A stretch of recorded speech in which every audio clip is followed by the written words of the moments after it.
The train that never returns. कुछ ट्रेनें सिर्फ यात्रियों को नहीं ले जाती, कुछ रेलगाड़ियां यादें, गिल्ट और जिंदा लाशें भी ले जाती हैं। प्लेटफॉर्म नंबर ऑफिशियली एग्जिस्ट नहीं करता, पर अगर तुम्हें रात 2:40 बजे एक ट्रेन दिखे तो समझ लेना तुम वापस नहीं आओगे। हेडफोन पहनो, अंधेरा करके सुनिए, क्योंकि कुछ कहानी सिर्फ सुनी नहीं जाती, महसूस होती है। लोग कहते हैं रेलवे स्टेशन कभी सोते नहीं, पर सच यह है रात के बाद स्टेशन जागते हैं, और जो जागता है वह इंसान नहीं होता। राघव एक साधारण सा बंदा था, नाइट शिफ्ट करता था दिल्ली मेट्रो के मेंटेनेंस डिपार्टमेंट में। उसका काम था आखिरी ट्रेन के बाद प्लेटफॉर्म्स चेक करना, कैमरे, लाइटें, ट्रैक्स सब नॉर्मल लगना चाहिए, पर उस रात कुछ भी नॉर्मल नहीं था। टाइम रात के 2:38, स्टेशन लगभग खाली था, अनाउंसमेंट बंद हो चुके थे, सिर्फ एक आवाज थी, ट्रैक्स पर हवा का चलना। राघव अपनी टॉर्च लेकर प्लेटफॉर्म नंबर 4 से प्लेटफॉर्म नंबर 1 की तरफ जा रहा था। तब उसने गौर किया इंडिकेटर बोर्ड पर एक लाइन ब्लिंक कर रही थी, arriving 2:40 AM। Platform number. Raghav रुक गया। प्लेटफॉर्म, उसने खुद से बोला। उस स्टेशन पर सिर्फ 5 प्लेटफॉर्म थे, 0 नाम का तो वहां कुछ था ही नहीं। उसने कंट्रोल रूम को कॉल किया। सन्नाटा, सिर्फ और सिर्फ सन्नाटा। रात के 2:40 अचानक लाइटें झपकने लगीं, और फिर स्टेशन के छोर पर एक ट्रेन दिखाई दी। न हॉर्न, न इंजन की आवाज, बस पटरियों पर फिसलती हुई चली आ रही थी। ट्रेन रुकती है, दरवाजे खुलते हैं, और राघव का खून जम जाता है। अंदर लोग खड़े थे, सब के सब बिल्कुल खामोश। उनकी आंखें खुली हुई थीं, पर उनमें जान नहीं थी। एक अनाउंसमेंट हुई, पर आवाज फटी हुई और डरावनी थी। आखिरी ट्रेन उनके लिए जो कभी वापस नहीं लौटे।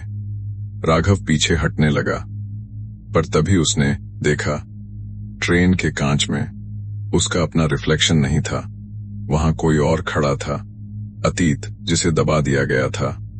राघव ने 5 साल पहले एक गलती की थी। नाइट ड्यूटी के दौरान उसने एक लड़के को पटरियां पार करते देखा था। ट्रेन आ रही थी। राघव चिल्लाया नहीं, उसने सिग्नल नहीं दिया। उसने सोचा यह नियमों के खिलाफ है। ट्रेन ने उस लड़के को कुचल दिया। फाइल बंद हो गई, पर वह लड़का कभी नहीं गया। ट्रेन के अंदर से वही बच्चा आगे आया, वही लड़का, आंखें काली और आवाज बिल्कुल खाली। तुमने मुझे देखा था, उसने कहा, पर तुम चुप रहे। राघव को पता ही नहीं चला कि वह कब ट्रेन के अंदर खींचा चला आया। दरवाजे बंद हो चुके थे, ट्रेन चल पड़ी। खिड़कियों के बाहर स्टेशन रिपीट हो रहे थे, वही प्लेटफॉर्म, वही घड़ी, वही वक्त, रात के 2:40। एक अंतहीन लूप। ट्रेन के अंदर हर मुसाफिर किसी न किसी की गलती का नतीजा था। एक औरत जिसे मदद नहीं मिली, एक बुजुर्ग जिसे धक्का दिया गया, एक गार्ड जो ड्यूटी पर सो गया था।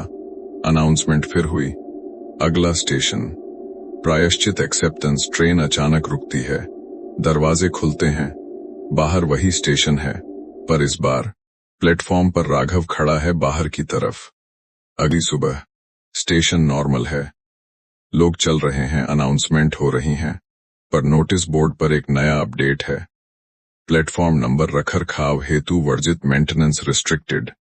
सुबह के 8 बजे स्टेशन मास्टर की कुर्सी पर एक नया ऑफिसर बैठा है, आर्यन। राघव गायब था, पुलिस रिकॉर्ड्स में उसे मिसिंग डाल दिया गया, लेकिन आर्यन को फाइलों में कुछ अजीब मिला। हर 5 साल में उसी तारीख को मेंटेनेंस विभाग का एक बंदा बिना किसी सुराग के गायब हो जाता था।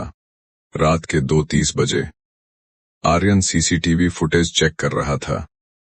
अचानक मॉनिटर पर सिर्फ स्नो स्टैटिक आने लगी। तभी उसे एक परछाई दिखी, प्लेटफॉर्म नंबर 1 के पास। वह अपनी टॉर्च लेकर नीचे उतरा। 2:38 AM सन्नाटा टूटने लगा। आर्यन जब प्लेटफॉर्म 1 पर पहुंचा तो उसे किसी के रोने की आवाज आई। उसने टॉर्च घुमाई। वहां कोई नहीं था। तभी उसकी नजर इंडिकेटर बोर्ड पर पड़ी। लाल अक्षरों में लिखा था अराइविंग 2:40, प्लेटफॉर्म नंबर। आर्यन के रोंगटे खड़े हो गए। उसने सुना था कि 0 जैसी कोई जगह नहीं है। तभी पटरियों के बीच से एक ठंडी धुंध उठने लगी। बिना किसी शोर के एक जर्जर काली ट्रेन प्लेटफॉर्म पर आकर रुकी। ट्रेन के गेट खुले। आर्यन ने देखा कि खिड़की के पास एक आदमी खड़ा है। वह राघव था, लेकिन उसकी आंखें पत्थर जैसी सफेद हो चुकी थीं। वह आर्यन की तरफ हाथ हिला रहा था, जैसे उसे अंदर बुला रहा हो। राघव की आवाज आर्यन के दिमाग में गूंजी, अगली बारी तुम्हारी है, क्योंकि तुमने भी कल उस अंधे भिखारी को स्टेशन से बाहर निकाल दिया था, जिसकी बाद में ठंड से मौत हो गई। आर्यन कांपने लगा। यह ट्रेन सिर्फ रूहों की नहीं थी, यह एक अदालत थी। जो भी इंसान अपनी ड्यूटी के दौरान किसी की मदद कर सकता था और उसने नहीं की, उसे यह प्लेटफॉर्म खींच लेता था।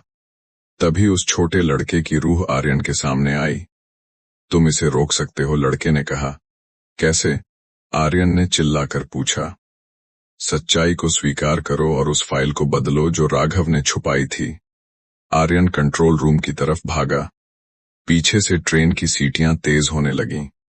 उसे लगा जैसे ट्रेन पटरी से उतरकर स्टेशन के फर्श पर उसका पीछा कर रही है। वह रिकॉर्ड रूम में घुसा। उसने राघव की वह पुरानी फाइल निकाली। Case number 104, accidental death. Aryan ने देखा कि राघव ने गवाही में झूठ लिखा था कि लड़का अचानक कूदा। आर्यन ने पेन उठाया और उस रिपोर्ट पर लाल स्याही से लिखा, official negligence, victim was ignored by the staff. आधिकारिक लापरवाही, पीड़ित को कर्मचारियों द्वारा नजरअंदाज किया गया। जैसे ही आर्यन ने सच लिखा, पूरा स्टेशन कांपने लगा। प्लेटफॉर्म नंबर की ट्रेन से एक तेज चीख आई।